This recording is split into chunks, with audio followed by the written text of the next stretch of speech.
Hello students, welcome to M online class 10th practice paper 2024 set A का हम first प्रश्न एक video बना चुके हैं, उसे अपलोड भी कर चुके हैं। उसको देखो, उसके बाद आप आओ इधर सेकंड क्वेश्चन में रिक्त स्थान भरिए। सेकंड उसमें एक क्वेश्चन भूल गया था मैं, 5 क्वेश्चन बनाए थे, छठा एक और था, ये भूल गया था मैं। A1-2 तथा B-3, 4 के मध्य बिंदु के निर्देशांक। अब सबसे पहली बात, मध्य बिंदु 6 पार्ट में, और मध्य बिंदु क्या होता है बेटा? x1 प्लस x2 बटे 2 और y1 प्लस y2 बटे 2। ये मध्य बिंदु का सूत्र। अब x क्या होता है ना, y क्या होता है? आगे वाला x होता है और पीछे वाला y होता है। यहाँ भी आगे वाला x और पीछे वाला y, अगर दो दो होते x1 y1 x2 y2, तो कुछ नहीं करना, आपको जोड़ करना है। किसको जोड़ना? इन दोनों को जोड़ना, आगे वालों को। तो प्यारे बच्चों, आप जब इन दोनों को जोड़ोगे तो ये प्लस में माइनस में जुड़ेगी नहीं, ये घटेगे। ये घटेगे तो कितना आएगा? माइनस का 2, और उसमें 2 का भाग लगेगा तो कट के कितना हो जाएगा? माइनस का 1। ऐसे जब आप ये माइनस के 2 और 4 को जोड़ोगे तो ये माइनस का है प्लस का है तो घटेंगे, तो 2 बचेगा, और 2 में 2 का भाग लगेगा, कितना आएगा? 2। नहीं बोले देख लो, आप थोड़ा लंबा करके बता दो। -3/2 आपको के सर प्लस का गया, माइनस ऑलरेडी था वहां, तो ये कितना हो गया? माइनस के 2/2, यानी कट के कितना गया? माइनस का 1। ये देखो, माइनस के 2 प्लस 4/2, यानी कि ये 2/2, यानी कितना गया? 1। सॉरी सॉरी सॉरी सॉरी, यहाँ 1 ही आएगा, है ना? तो यहाँ आप लोगों ने देख लिया, इन दोनों को जोड़ना है, ये वाला और ये वाला, इन दोनों पीछे पीछे वाले एक साथ जुड़ जाएगा और 2 का भाग लग जाएगा, ये आगे आगे वाले दोनों जुड़ जाएगा और इनमें 2 का। तो ये आपके पिछले प्रश्न का था ऑब्जेक्टिव वाला, ऑब्जेक्टिव लिखे नहीं, हल करके बताया मैंने। संख्या कुछ भी हो सकती है, मध्य बिंदु में क्या करना? दोनों के आगे आगे जो है एक्स एक्स, इन दोनों को जोड़ के, अगर माइनस आए तो घटेगा, है ना? माइनस आएगा तो घटेगा, दोनों प्लस के हो गए तो जुड़ जाएंगे। जैसे कि अगर यहाँ नेगेटिव नहीं होता, पॉजिटिव होता, तो ये कितना हो जाता? 4/2, यानी 2 आ जाता, बाकी यहाँ नेगेटिव ये। तो इस तरीके से मध्य बिंदु के निर्देशांक निकाल लोगे, अच्छी बात है। अब आ रहा है दूसरे प्रश्न में, रिक्त स्थान भरिए। वो हटा भी रहा हूं मैं ना, तो ये कोई जरूरत भी नहीं है, ठीक है। अब रिक्त स्थान भरिए, वैसे ही मैं आपको कोई फिक्स नहीं कहता हूँ कि रिक्त स्थान में आएगा, ये सही विकल्प में भी आ सकता है, सही जोड़ी बन के भी आ सकता है। प्रश्न बनाने के बहुत तरीके, आप इतने इतने अकलमंद तो आप खुद बन गए कि जानकारी को वो सही विकल्प, रिक्त स्थान, सत्य सिद्धि एक शब्द के उत्तर में दे सकता है। एक शब्द के उत्तर में कैसे पूछ देगा? 3√2 एक संख्या है, तो आपको लिखनी ही पड़ेगी जो है। तो अब सुनो भैया, दो तरह की संख्या हमारे पास, तो एक 2 है, एक √2 है। ये करणी आ गई, क्या आ गई? करणी आ गई, रूट आ गया। ये रूट वाली संख्या सारी क्या होती है? अपरिमेय। बस झांसा कहाँ पड़ जाता है? जब √4 हो जाता है ना? √4 हल होके कितना बन जाता है? 2 हो जाता है। बाकी 2 नहीं बाहर निकलेगा, 3 बाहर निकलेगा, 4 बाहर निकल जाएगा। फिर अगर ये 5 भी आता हो, अगर ये 6 भी आता हो, अब 6 बच्चे कंफ्यूज है 6 में, 2 × 3 करनी बाहर कहाँ निकल रही? 7 हो, अब 8 में बहुत सारे कंफ्यूज होते हैं, 8 क्या होता है? 2 × 2, इन्हें वो 100% बात करनी रहेगी। हाँ, अगर 9 आया तो फिर 3 बन के निकल जाएगा, तो फिर वो परिमेय हो जाएगा। तो ऐसे जहां से मत आना। तो भैया ये आपकी सारी क्या है? अपरिमेय संख्या है, तो ये आई कि नहीं? फिर अपरिमेय संख्या, अगर वो आपको घुमाने के लिए बीच में प्लस डाल दे, माइनस डाल दे, गुणा डाल दे, गुणा तो दे ही रखा है इनने, तो ये सारी अपरिमेय संख्या है। इसके साथ ध्यान रखना, कभी कभी वो पाई के बारे में पूछता है कि पाई की संख्या, तो पाई भी आपकी क्या हो जाएगी? अपरिमेय। और वैसे ही अपरिमेय पूछता, परिमेय पूछता ही नहीं। बाकी देख के करना, अपना साल भर है, इसलिए देख के काम करो। परिमेय है कि अपरिमेय? ठीक है, तो परिमेय अपरिमेय पकड़ लोगे, पाई को पूछ सकता है, और किसी तरीके से पूछता है, प्लस लगा के, माइनस लगा के, इस तरीके से पूछ सकता है। तो परिमेय अपरिमेय तो आप इजीली कर लोगे, आपका दिमाग चल गया होगा। करणीय वाली और पाई हुई, तो सारी संख्या क्या होगी? अपरिमेय। एक और है, बाकी वो बहुत एडवांस लेवल है, उसकी कोई मतलब नहीं है, मैं आपको थोड़ा सा बता दूं। अगर ये ऐसा पूछ ले माइनस का, तो हालांकि ये आपके 10वीं सिलेबस में है ही नहीं। इसको बोलते हैं अपनी जो पार्ट 4 आता है ना, पार्ट 4, उसमें जो होती है वास्तविक नहीं या काल्पनिक, काल्पनिक संख्या है। ठीक है, 11वीं में आप डिटेल में पढ़ोगे अगर मैथमेटिक्स से लेते हो तो। ठीक है, पहला प्रश्न हो गया हमारा परिमेय। यदि, अगला देखो, यदि px एक द्विघात बहुपद है तो px बराबर 0 क्या होगा? बहुत नया क्वेश्चन, शायद इससे पहले मैंने भी कभी नहीं पढ़ाया, पहली बार देख रहा हूं, बहुत अच्छी तरीके से पूछा। मतलब अगर वो ऐसा पूछता तो तुम एक ही में बता देते। वो पूछता कि ये क्या है तो आप कहते थे द्विघात बहुपद, है ना। और आपसे कहते था कि ये क्या है तो आप कहते थे द्विघात समीकरण, कहते थे ये द्विघात बहुपद, ये द्विघात समीकरण, क्योंकि बराबर जीरो आ गया। अब ये ऑलरेडी प्यारे बच्चों इसे पीएक्स ही तो बोलते हैं हम, और यहाँ पे क्या हो गया कि ये px बराबर जीरो हो गया, यानी कि px तो आपका बहुपद हो गया, और px बराबर अगर जीरो हो गई तो क्या हो गई, द्विघात समीकरण हो गई। तो ये क्या पूछा उनने कि px बराबर एक द्विघात बहुपद है, तो px बराबर जीरो होगी तो क्या होगी भैया, द्विघात समीकरण होगी। द्विघात का एक और नाम है वर्ग समीकरण, है ना। तो अभी तो द्विघात के नाम से ही मशहूर है, ठीक है, द्विघात समीकरण कहते हैं।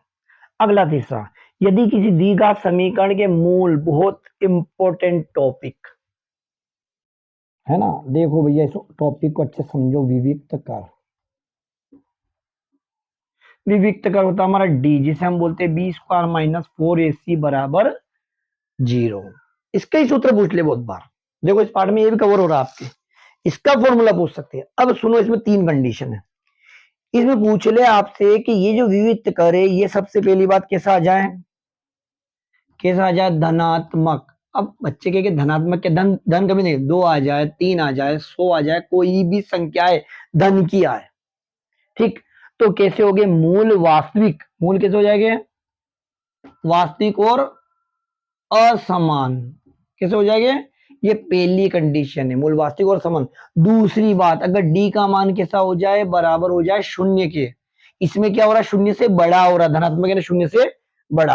अब शून्य के बराबर हो जाए तो आपको वास्तविक तो लिखना ही है, बाकी असमान की जगह क्या लिखना, समान है, ठीक है। तीसरी कंडीशन कि डी का मान कैसा आ जाए, ऋणात्मक, कैसा आ जाए, ऋणात्मक। ऋणात्मक माइनस का 2, माइनस का 100 और भी ऋण की संख्या आ जाए। अगर ऋण की संख्या आ जाती है यानी कि ये छोटा हो जाता है जीरो से, इधर क्या हो रहा है, जीरो से बड़ा, इनमें कंफ्यूज होते हैं बच्चे, इसलिए मैं ज्यादातर धनात्मक और ऋणात्मक, धनात्मक में ये। अब ये ऋणात्मक हो जाए ना, ऋण की संख्या आ जाए, तो हम उनको बोलेंगे कि अवास्तविक, और कोई शब्द नहीं है। हाँ, इसका समानार्थी है काल्पनिक अवास्तविक। बाकी इसमें समान असमान करने की जरूरत नहीं आपको, ठीक है। तीनों कंडीशन, मूलों की प्रकृति भी इससे निकलती है, इससे मूलों की प्रकृति, मूल भी कैसे होते हैं भैया, मूल के बारे में बता रहे हैं हम एक तरह से। ये कह रहा, यदि किसी द्विघात समीकरण के मूल वास्तविक और समान है, यानी कौन सी कंडीशन आ गई, ये वाली कंडीशन आ गई, ये भैया कौन सी, थोड़ा सा मैं हाईलाइट कर देता हूं, ये दूसरे नंबर के लिए कंडीशन के वास्तविक और समान है, तो विविक्त कर का मान कितना दिख रहा है बेटा, शून्य। अगर ये क्या कहता था, वास्तविक और असमान है, तो आपको यहां लिखना पड़ता धनात्मक या जीरो से बड़ा, धनात्मक या जीरो से बड़ा। और अगर ये थोड़ा सा घुमा के कहता था कि अवास्तविक है, तो जीरो से छोटा या ऋणात्मक लिखना पड़ता। तो कर लोगे, अभी क्या आएगा, अभी आएगा आपका इसका आंसर शून्य। अभी इसका मान डायरेक्ट जीरो लिख दो, या हिंदी में लिखना चाहो शून्य लिखो। अगली चीज, अगला ऑब्जेक्टिव, समांतर श्रेणी, चैप्टर नंबर 5। मतलब फटाफट अपना दिमाग चल जाए, वार्षिक परीक्षा में पूरा कोर्स चलना चाहिए, ना कि एक चैप्टर पढ़ लिया, अगला चैप्टर पढ़ लिया। होता क्या है बेटा, जब हम पहला चैप्टर पढ़ते हैं, है ना, पहला चैप्टर पढ़ते उसके बाद दूसरा पढ़ते, उसके बाद तीसरा पढ़ते, चौथा पढ़ते, तो पहला गायब। तो जितने ज्यादा पेपर छोड़ोगे उतना फायदा मिलेगा। फिर आपके पढ़ने की आपकी कैपेसिटी, आपका बिहेवियर कैसा है, क्योंकि सबका दुनिया में अलग अलग सिस्टम है ना, दुनिया में सबका बिहेवियर अलग ही होता है। अगर सबका बिहेवियर अलग नहीं होता तो हम दुनिया में इतने इन्वेंशन देखते ही नहीं। किसी ने कंप्यूटर का इन्वेंशन कर दिया, किसी ने मोटरसाइकिल का बनाया, किसी ने इंजन बनाया, तो इसलिए दिमाग सबका अलग अलग है। किसी को आप यूं नहीं कह सकते हो कि ये नालायक है, वो नालायक एक दिन ऐसा लायक काम कर जाएगा कि दुनिया में उसे लोग क्या समझ बैठेंगे। और ऐसे ऐसे महान लोग जो जिनको पहले तो कहा बहुत अच्छे हैं, बाद में जाके वो नालायक हो गए।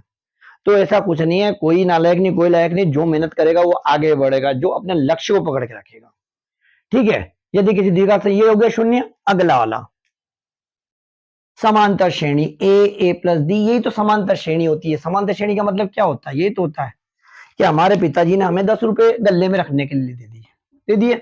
फिर क्या करेंगे, अब मैं तेरे को रोज 2-2 रुपए दूंगा, तो अगले दिन कितने हो जाएंगे, 12, अगले दिन कितने हो जाएंगे, 14, अगले दिन कितने हो जाएंगे, 16, अगले दिन कितना हो जाएगा 18 डेढ़ डेढ़ डेढ़ डेढ़, मतलब एक जैसा डिफरेंस से जब वो आगे बढ़ेगा तो वो डिफरेंस कितना आ रहा प्लस का 2, देखो सब में आ रहा प्लस का 2,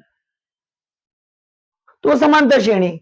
ऐसे आपके पास 100 रुपए इकट्ठे हो गए, अब आप भी बड़े हो, अब अपनी बहन को कह दिया कि भैया मैं रोज 2-2 रुपए दूंगा, तो अगले दिन दिए तो अब आपके पास 98 बचे, अगले दिन फिर बचे तो 96 बचे, तो 2-2 रुपए कम हो रहे, बाकी एक जैसा डिफरेंस है ना, दो मत रटना, 3 भी हो सकता है, 4 भी हो सकता है, 100 भी हो सकता है, इस तरीके। तो जब एक जैसा डिफरेंस हो तो श्रेणी हमारी समांतर श्रेणी होती है।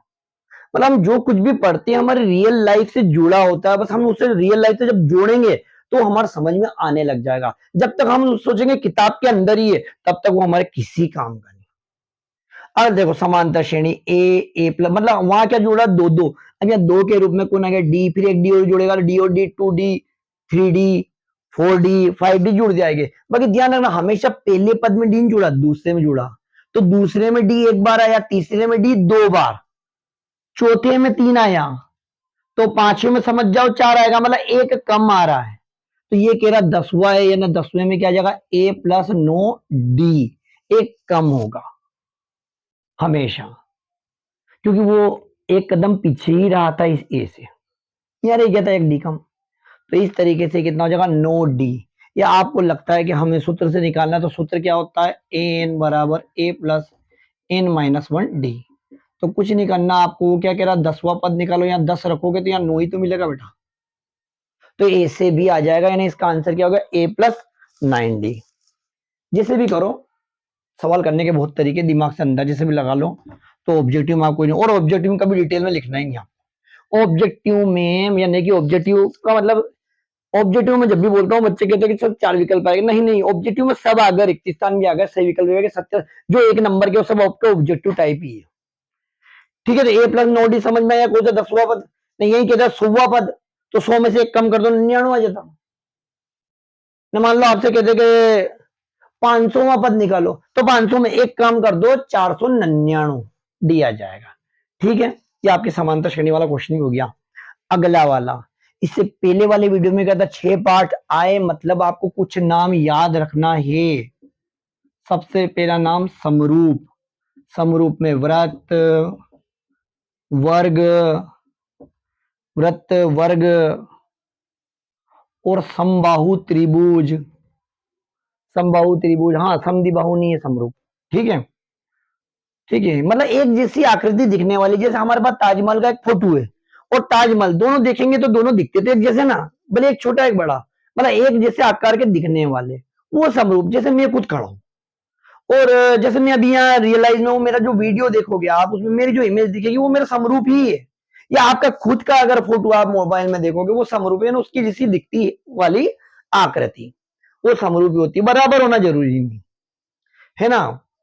तो ये उसी के ऊपर है, वे सभी आकृतियां जिनके आकार तो समान है परंतु उनके माप समान नहीं है, ना दिखने में एक जैसे हो, है ना, बाकी उनकी जब नाप करे तो एक तो आ रहा 10 सेंटीमीटर ने, एक आ रहा 10 मीटर, है ना। तो वो क्या हो गया, यानी कि ताजमहल और ताजमहल का फोटो सबसे बढ़िया एग्जाम, हम और हमारा फोटो, तो ऐसी आकृतियां क्या कहलाती है, समरूप कहलाती है। और बिल्कुल बराबर हो जाए, आकार बराबर हो जाए, माप भी बराबर हो जाए, क्या हो जाए, आकार भी बराबर और माप भी बराबर, तो वो होगी सर्वांग सम। यानी भविष्य में जब हमारा एक क्लोन बन जाए, है ना, एआई टेक्नोलॉजी आ रही है बेटा, एआई टेक्नोलॉजी में क्या होगा, हमारे जैसा फोटो बिल्कुल एक व्यक्ति हमारे जैसा दिखने वाला बन जाएगा, हाँ वो सर्वांग सम होगा। बाकी अभी जो हमारे फोटो है, हम कांच में देखते हैं, किसी कांच में हम दूर से कांच को देखते हैं, कांच में हमारी इमेज दिखेगी तो हम इतने बड़े कांच में इतने से नजर आएंगे, तो वो समरूप का ही है। क्लियर, आगे बढ़ते हैं। बिंदु, ये 9वीं का टॉपिक आया, मैंने 9वीं में इसका पूरा डिटेल वीडियो बना रखा है, आपको हल्का समझा देता हूं मैं, बिल्कुल समझ में आ जाएगा। आप सब टैलेंटेड बच्चे हो, बहुत ही जिम्मेदार बच्चे हो। 1 2 3 4, 1 2 3, -1 -2 -3, याद ही इधर माइनस में होता है, -1 -2 और माइनस का 3, ये एक्स एक्सिस ये वाई एक्सिस, यानी ये प्लेन है, यानी कि समतल है, इस पे क्या होता है एक्स कामा वाई। अभी एक्स वाई कहाँ आएंगे, एक्स कामा वाई, यानी कि एक्स कामा वाई यानी कोई भी दो नंबर, पहले एक्स और फिर वाई। जैसे आपको कह दिया 1 और 4, क्या दे दिया 1 और 4, तो ये आगे वाला x का तो 1 ये रहा, और y पे 4 यहाँ होगा, तो दोनों को मिलाएंगे तो कहाँ मिल जाएगा, यहाँ मिल जाएगी, नहीं 1 कामा 4। ठीक है, यहाँ दोनों क्या मिलेंगे, पॉजिटिव पॉजिटिव, यहाँ दोनों क्या मिलेंगे, नेगेटिव नेगेटिव, और इधर y एक्सिस आपका नेगेटिव है तो -1 सॉरी माइनस और प्लस, और इधर क्या हो जाएगा आपके प्लस और माइनस। जैसे इसी प्रश्न में आपसे पूछ लिया कि माइनस का चार कहाँ होगा, तो तृतीय चतुर्थांश। अब ये हटा दिया तो इधर आगे आ रहा है, यानी कि ये द्वितीय चतुर्थांश। अगर इधर कर दिया तो कौन से में आ जाएगा, चतुर्थ में आ जाएगा, और दोनों प्लस कर दिया तो प्रथम चतुर्थांश। बाकी बात थोड़ी आगे की है। ये कह रहा 0,4, 0 यानी एक्स का मान, तो एक्स का मान आपको कहीं जाना,